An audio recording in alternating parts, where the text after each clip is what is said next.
প্রিয় ভিউয়ার্স, রমজান মাসে এতিমখানার জন্য 400 পিস খাবার রেডি করা হচ্ছে। আপনারা দেখতে পাচ্ছেন খাইরুল রেস্টুরেন্টে। আসলে এই রেস্টুরেন্টে প্রত্যেক বছরই যখন রমজান মাস আসে, রমজান মাসে অনেকে বিদেশি প্রবাসী যারা আছে এখান থেকে তারা অর্ডার দেওয়ার পর এই রেস্টুরেন্ট থেকে 300 পিস, 400 পিস, 500 পিস এভাবে রেডি করে তারপর দেওয়া হয়।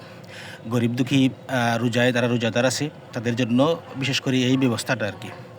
আজকে একজন এই যে লন্ডন প্রবাসী, ওনার উদ্যোগে এই 400 পিস খাবার রেডি করা হচ্ছে রোজাদারদের জন্য এতিমখানায়। তো আপনাদের কাছে আশা করি ভিডিওটি ভালো লাগবে। আসলে রমজান মাসে আমাদের এইরকম মহৎ কাজগুলো করলে অনেক ভালো, আল্লাহ খুশি হবে। কারণ রোজার সময়টাতে মানুষকে বন্টন করতে পারা, মানুষকে বিলিয়ে দেওয়া, এটা অনেক বড় একটি গুণ। তো সবাই চেষ্টা করবেন যার যার স্থান থেকে যতটুকু পারা যায় মানুষকে সহযোগিতা করার। এই রমজান মাসে রোজাদার যারা আছে তাদের পাশে এগিয়ে আসার জন্য। আসলে তখনই আসলে মানবতাটা আমাদের প্রকাশ পাবে, আমাদের ভেতর থেকে, আমাদের অন্তর থেকে। সবসময় চেষ্টা করবেন আপনারা মানুষের পাশে থাকার, মানুষকে নিয়ে কাজ করার। এই দেখেন আপনারা সানা, তারপর বিভিন্ন বিভিন্ন ধরনের আইটেম আছে এখানে।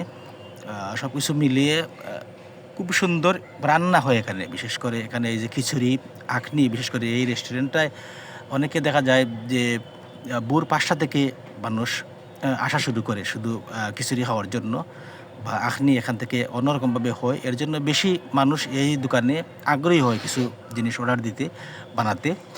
তো আপনারা চেষ্টা করবেন যে যার স্থান থেকে মানুষের পাশে এগিয়ে আসার, যারা গরিব দুঃখী আছে তাদের পাশে থাকার চেষ্টা করবেন।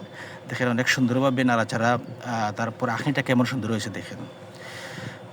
অনেক ভালো দেখতেও, আখনির কালারটা অন্যরকম ভালো লাগতেছে আমার কাছে। আর আপনারা আসলে এইরকম মহৎ উদ্যোগ, মহৎ কাজগুলোকে আপনারা সম্মান করবেন, আরও কিছু মানুষকে দেখার সুযোগ করে দেবেন। যদি আপনি এটাকে ছড়িয়ে দেন তাহলে আরও কিছু মানুষ উদ্বুদ্ধ হতে পারে, আমাদের অনেকের আগ্রহ বাড়তে পারে। এটাই হচ্ছে সবচেয়ে বড় বিষয়।